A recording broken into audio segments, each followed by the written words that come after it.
Welcome back, ladies and gentlemen, to episode number 285.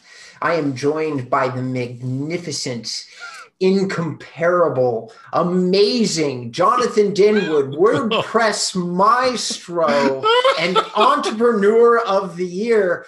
John, why don't you go ahead and introduce yourself to the audience? Oh, God almighty, Robert. That's very American, isn't it? Yes, it hi is. there, folks. It's Jonathan Denwood, the founder and CEO of MailRight, a platform that has a number of elements to it, but its main point is to get you quality leads at an affordable price.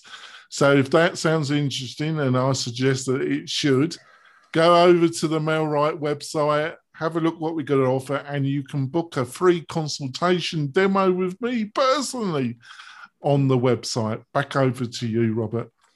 And ladies and gentlemen, boys and girls, real estate agents of all sizes and ages, if you'd like to learn something about SEO or anything related to online marketing, and you'd like to learn it from free from one of the guys that really does actually know it the best, go ahead and go to inboundrem.com. You can find out all that information for free and a whole bunch of other cool stuff I don't have time to mention. So what John and I are going to talk about today's episode is we have done a very deep, very technical dive with one of my favorite people, and I think quickly becoming one of John's, Chris Aniszewski, who's been on the show 3 times in a row. And we covered a lot of ground. So John, why don't you kick us off? Because I think we're going to start off with recapping what we talked about with CRMs, right? Yeah, so, we really did a big dive on CRMs and who owns the data. You gather all this information. That's what we discussed last week, wasn't it? About a lot of agents don't realize that if you on a platform like Boomtown, and we're not just singling out Boomtown, this applies to almost all the CRMs that are out there, or you use something that's provided by your broker, that you don't actually own the data that you put into the CRM. And I think you agree, don't you, Robert, that a lot of agents don't know that. And then the previous 2 shows that Chris came on, we did a big dive in CRMs and what the best ones are. And I just thought we'd just do a recap and get your thoughts, because I know you're seen as one of the leading experts in the real estate agent around all these CRMs. I like to get your reflections on the conversations on how do you see the major differences in the CRMs that are available at the present moment? Sure. So I think that one of the things that I learned, even as a person that does know these tools pretty well, is that Chris kind of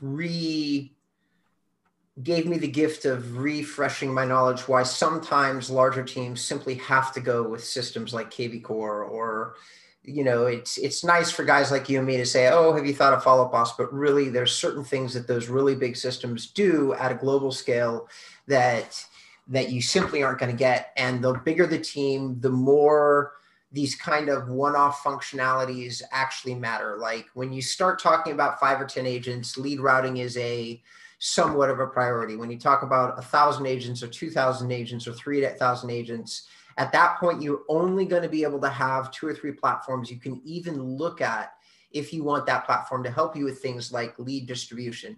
And God forbid, should you want all of those agents, like let's say you're going to move that team someplace, and all those agents need something that represents them on the internet. Let's just say you're a brokerage out south and you're not in one of the 2 East or West coasts, and your agents are not overly sophisticated on their own. And I'm not knocking anybody that's in this position. Let's just say that they don't have the ability to have a whole bunch of technical tools that they're in charge of.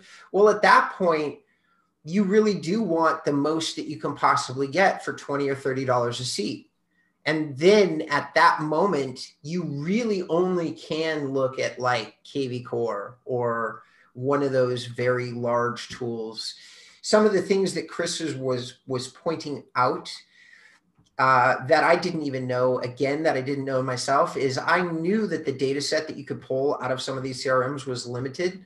To the degree of how limited it was, I honestly did not know. I don't know. And so, like, if you're going to say, Robert, what did you take away? Oh my God, it refreshed my memory about why, like every now and again, you, John, I think you would relate to this. You talk to somebody and they're spending, let's say, $10,000 a month with Sync, whoever it is, right? And you're like, oh my God, I can build your own website that you own and you can give me half that budget and I can probably get you about the same results for lead generation. And they sit here and they think about it and they go, nah.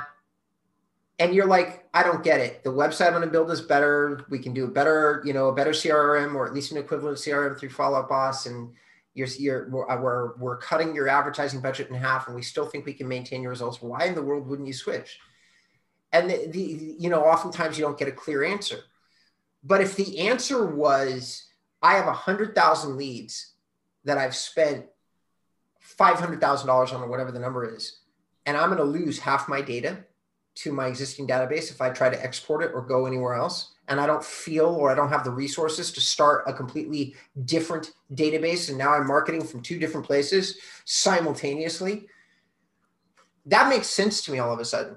At the large team level, that's a hard thing to argue with. Like if you're a big team, because then their other option is to hire a high priced consultant like Chris, where you're going to spend that money on that resource. And all they're going to do is basically do what he did with Boomtown and figure out some super clever way to get as much of your data out as possible, then transfer it to the new place, and then make sure that everybody knows how to properly access the data. And if you're talking about tens of thousands of records, oh my God, I can only try to imagine the scope of that job.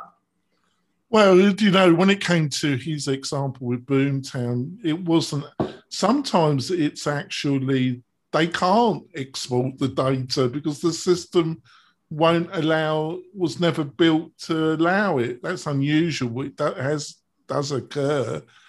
Especially when you're dealing with a legacy system that's been developed in-house for the brokerage.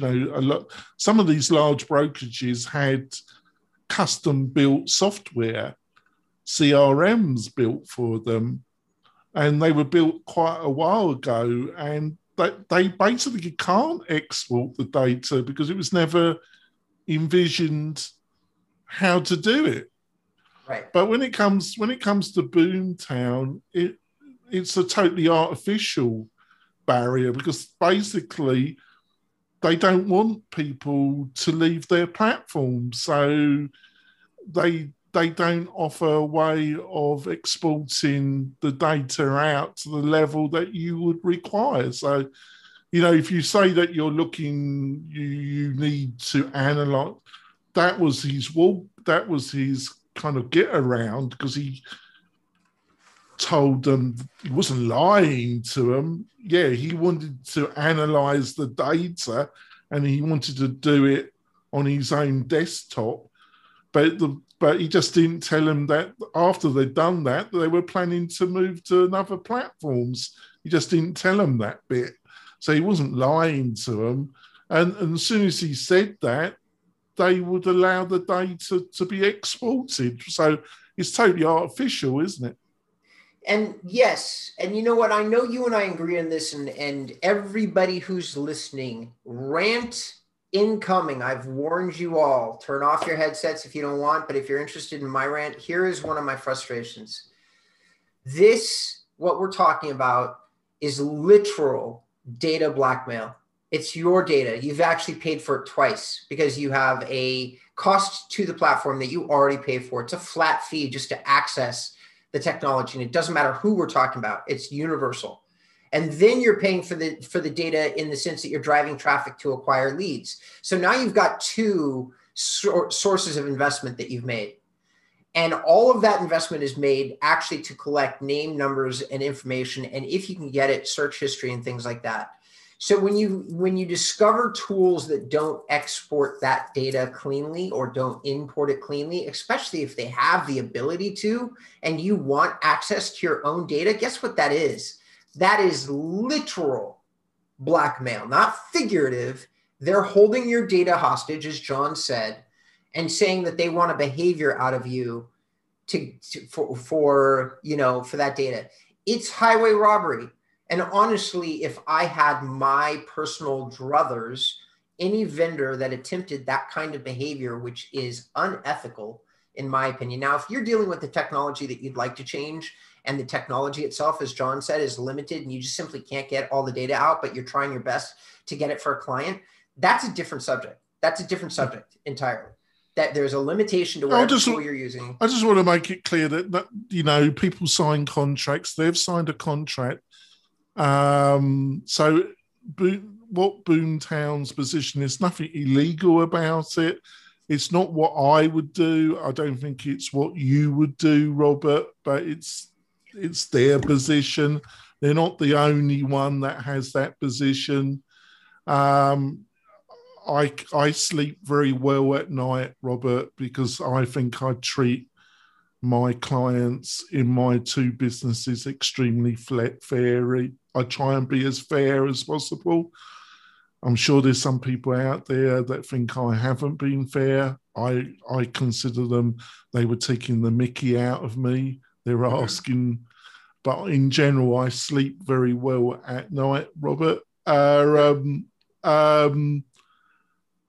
If I was pursuing that type of policy that we've just outlined, I wouldn't sleep so well. Right. And I've never really enjoyed working with companies that at one point or another justify the concept of treating their customers as second-class citizens. I don't even like the ULIAs that we all have to sign for the big information technology companies. The company that I like the most, if I'm honest with the audience, is I like Google. It's not that they're the best or that they don't invade our privacy, because they absolutely do. But they are extremely transparent. They're less egregious than most of the other information providers out there. And they're passive in the way that they use the data. In other words, you can go onto their tools and you pay for their advertising. They're not collecting, and they're very transparent about the fact they're collecting data. And oftentimes they're giving you little tools and little things that you use, such as Chrome, our browser, and say, hey, we're tracking the data on here, but you don't have to use our browser. And it's true, you don't. There's other browsers out there. I use Chrome. Yeah. John probably uses Chrome, but it is our choice. They give us a choice, and Chrome is what collects the data. I don't feel the same way about Facebook and its policies, or WhatsApp, or any of the Facebook companies. And so I just don't think that most businesses are truly operating ethically, in the sense that we're trying to look out for our customer, like the customer's best interest. And I think I felt like if there was a revolution where the customer insisted on that, and that happened, including in the real estate marketing industry, that what you would discover is clients that were far more likely to trust vendors, a better relationship between, vendor and client. And if you needed or wanted extra money, you charge it up front in your services. Like if you say, hey, I'm worth more than that, you don't hook them into some hidden agenda in your contract. You just charge them up front and say, I'm worth it. I think we're going to go for our break, and then we come back. I've got a question for you about CRMs, and then we can power through the last 15 minutes. It's going to be a short one. We're not going to do any bonus content. This is going to be a short, snappy episode, folks. We'll be back in a few moments. We're coming back. We've had a go at, I took it over, Robert. But I'm sorry for that, Robert. But I went into podcasting mode there. Robert. That's good. It's good. I'm going to let you end the show, though. We had a bit of a go at Boomtown and some of the other ones. I just want to see if you agree how I see the landscape, because you've looked at all these. Sure. Look, I think there's, let's say, for the individual agent, for a power couple, maybe up to 5 agents, and I'm just using that as a wrapper. I think Real Geeks, Bold Leads, I would include MailRite as well. They can be good products for an individual agent, for a power couple, or up to about 5 agents. How you put KV Core into that mix, I'll be interested to. Would you include KV Core? Because I know they brought out a new version, haven't they, recently? Haven't they? Would you put KV Core into that mix of those 3 that I've mentioned as well? Not really. I really have started in my head to separate out solutions based on who's doing the buying, like team size. And, you and other people are probably really, really like amazing, good solutions for single agent users, maybe a small team, but probably single agent users would be your sweet spot for those people. KV Core is a big agent tool to me, like a big team tool. It's not a small or medium-sized team, because if you're small or medium-sized, there's so many things that you could look at that would be so much better. I can't in my head think, like even you and other tools you just mentioned, they're more cost-effective. They're just as good on the feature side. They come with a better website. Like seriously, why would you even look at it? I don't get it. So, but unless, of course, you're with EXP and everybody that you know is using it. That's the one exception, is that you've got somebody that is in a environment that is incredibly supportive of that particular tool. And you can get a lot of education about the tool from people that are around you, at which point it makes sense to use the tool that everybody else is using, because you have a built-in user base. And that is a huge piece to end user success, is how much support do they get? It's always one of the main keys to like real estate marketing tools being successful. Now, help your I just wanted to see if you were on the same prayer sheet when it came to KV Core, and we are, because I see KV Core. A lot of these digital brokerages like Allison James, there's a number of them, and KV Core has been very aggressive at selling their system to especially these digital brokerages, but also more traditional brick and mortar brokerages as well. And then it's given. Was not given. It's not, most agents have to pay a monthly amount to their brokerage to cover digital marketing tools. And in the quiver, they're given it, aren't they, KV Core? But I don't think for the normal average agent, it's a particularly effective product, because I see it aimed more at people like Chris, or something like comparable to Boomtown. Would you agree with that? Well, I wouldn't say that KV Core is going to be a tool that Chris would probably ever look at seriously anymore, that's true. Because he's moved past that. I would say that there are plenty of teams and users, especially in the EXP space, where KV Core still makes a lot of sense. I would say that's one of the only environments, though, like where, because you've got a cloud-based company using a cloud-based server with tons and tons of people inside, EXP leveraging it. And so there's lots of little tricks. Like you could take a really bad tool and you could figure out some clever or interesting ways to do with that tool, and maybe figure out a very narrow way for a bad tool to get decent results. And I've seen some of that with KV Core and some of the EXP users. So I'm going to say in this one set of circumstances, sure. But like if you're talking about Chris and such, he's going to be moving on to, like he already told us, he's going to be in Follow Up Boss. It's the only thing that makes sense to anybody that understands technology. Like, well, if I was looking at that level, it would be the thing I would choose. I wouldn't even have any hesitation if I was looking. Now, so we've got the kind of Real Geek, Bold Leads, Mailrite, and there's like half a dozen other, Grant Wise has got his product, Weebly, and there's about 3 or 4 other ones out there. And then you've got the follow-up boss, the Boom Towns.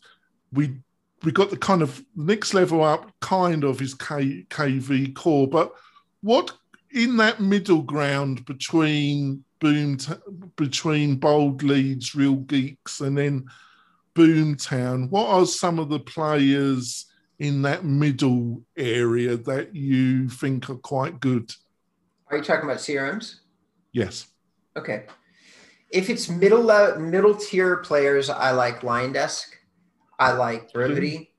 If we're talking middle tier, if we're still talking middle tier, like a good all-in-one middle tier is Chime, though I've heard from more and more and more users that their service is getting buggy. So maybe take that with a grain of salt.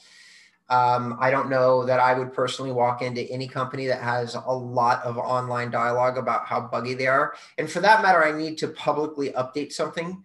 I've been hearing a lot of complaints and problems with Bold Leads, not necessarily on the CRM side, but on the customer service side. And they got acquired recently. So John, that makes sense. Like sometimes people get acquired and they shift teams and people don't seem to be as happy with what they're getting anymore. I've checked the CRM. It's still the same. It's still the same great CRM that we looked at. And I still love it as much as I always have. But what they're feeding into it and how they're servicing it doesn't seem to be as good. So mid-tier. Let me see here. So I covered those. So this Chime, what does these Chime people provide? Oh, they provide a custom website and a CRM for about $500 a month. And they're kind of like the poor man's version of everything that we're discussing. They took a few design cues, UX design cues from Real Estate Webmasters and threw them into their CRM and basically built some of the same features. They have like life to death lead trackability. They have source a lead. They've got other things that are big, like big buttons on a dashboard and very intuitive for you to use. But ultimately, in comparison to what other CRMs do, it's a limited toolkit. They have not developed like the expansiveness as, let's say, a Sync or even a KV Core, but they are the same price range as KV Core, $499. And they have a really fast growing user base, which I'm not sure how I feel about, because I think it's yet one more of those things that all that glitters is not necessarily gold. And that's how I feel about Chime. And so there is, let's see, mid-tier. I'm gonna go a slightly different direction and say something we haven't said much on the show. Okay, when I hunt for real estate CRMs online and I say top real estate CRMs, it is shocking to me how few of the names that we talk about constantly actually come up in search. Okay, when you search for real estate CRMs, you get names that you've never heard of. You get Capterra, or not Capterra. You get Keep, like on that list, which is nuts. But they're generalistic CRM systems with big budgets, and you're totally right. But the other thing is one we don't mention, but historically it's built up a massive a sizable user base, was Top Producer. What was your thoughts about that? Oh, god awful. Sorry for everybody listening to the show. I haven't heard a good thing from any user, past or present, of Top Producer in longer than I can remember. Not one positive story or recommendation or one feature that anybody is using. The only thing I can say about Top Producer that is positive that I personally know about is it integrates, it's one of the only pre-built integrations into IDX Broker. And that's just because IDX Broker hasn't updated its partner program in a long time. And so it's integrations. And so both companies really need to step up their game in terms of, and we've had Chad on the show, the CEO of IDX Broker. So you do realize he recently sold the company. I did not. Are you kidding me? Yeah, he sold IDX Broker. Yeah, it was about 2 months ago. So instead of acquiring stuff like he told us, he sold it. Remember, Yes. he was telling us he was on an acquisition binge. Who bought them? I forgot actually, but they sent out a press release, which you must have missed. And he sold it. He sold it. They're under new management. Huh. So, Okay. Well, here's a few things. I don't want to lose track. So, Contactually is a big name, and when you do these searches, Contactually comes up. And I do think that Contactually is a mid-range solution. It's never been my favorite, but it absolutely is. I feel strongly that it is justified to have a mid-range position in a conversation about real estate CRMs. There's also one solution that if you had a larger budget and a deeper technical background and a larger intent and you owned your own website, there's one name that's never on any of our lists, but I'm going to put it on there because I use them, and that is HubSpot. HubSpot is a brilliant platform, but it requires a very large degree of expertise to get into. I think I personally would. If I was going to go down the HubSpot, we're going to slightly disagree here. If I was looking at going down the HubSpot, I would actually look at getting follow-up boss set up for me, maybe hire a consultant to advise us. And if I was going to look at that kind of price range. But just to finish off, I want to ask you about LineDesk, because I did have their marketing manager on the show, and I think it was before you became my co-host. And it was very aggressively priced at the time. I think they've put the prices up now, but I think for a time it's like $40. But I personally thought the interface was very confusing, and they were literally, and it can be seen as part of the value proposition. They were literally thrown in the kitchen sink. They were literally thrown in not only the back end, but robo-calling functionality. It was covering everything. So I think when a product tries to become the total Swiss Army knife, there is the possibility that it's the jack of everything and the master of nothing. Right. And that's kind of how I feel about LineDesk. I agree with the complexity. I agree with the confusing user interface. That's why they don't make it to the top of many of my discussions. I like the direction that they've been going lately with focusing on video text and video emails. That isn't so much that they simplified the UX though, John. They just decided to get a little bit more clever with their marketing message. That's the way I observe the change in strategy. It's more like a clever shift in marketing message. It doesn't necessarily improve the quality of the product. It just says they've got a bead on the one area of value that they can offer that a lot of these other services can't, like text messages that include video and emails that include video, seamless integration into BombBomb. But if you're going to say user interface and all those things, no, they're not even close to I wouldn't even say they're top. Well, 10. I think we got some guests in April, but we haven't got a guest next week, so we can continue this discussion. I know you've got some pressing things to sort out this week, so let's wrap it up, this show, Robert, and then we can continue the discussion next week. How does that sound, Robert? Sounds wonderful. So, ladies and gentlemen, thank you for coming on or tuning in and listening to us today. My name is Robert Newman. I have been your fearless co-host. You can find out more information about me at inbound.rem.com if you should so choose. The founder of MailRight and the founder of this podcast and the guy that does all the heavy lifting for the show and literally does every single little thing in the background behind the scenes is Jonathan Dinwood, which is the other voice, the English voice, the lovely man on the other end of this show. So if you can go ahead and do us a favor, John, and say once again how you'd like people to reach out to you, I'd appreciate it. Oh, that's great. And thanks for that, Robert. It's really simple, folks. Just go to the MailRight website and have a look at what we're offering. I think we offer a lot, but I would also say I think it's a little bit more focused than LineDesk. We don't try and provide almost everything. We are focused on helping you with your digital marketing and getting leads that you can convert into checks. And that's our focus and always will be our focus. So let's wrap it up, Robert. All right. So one last thing as we sign off here. So John, I'm going to have you take us offline in 1 second. But ladies and gentlemen, boys and girls, if you do us a favor, if you see this on YouTube, please give us a thumbs up, give us a comment on the YouTube channel. And if you happen to be listening to this on the Apple iTunes Store channel, please, please, please give us a review. We've gotten one new one. Thank you so very much to a client of mine that did me a huge favor and went on there and gave us a review. But we could use some more. That's it, John. Take us Okay. home.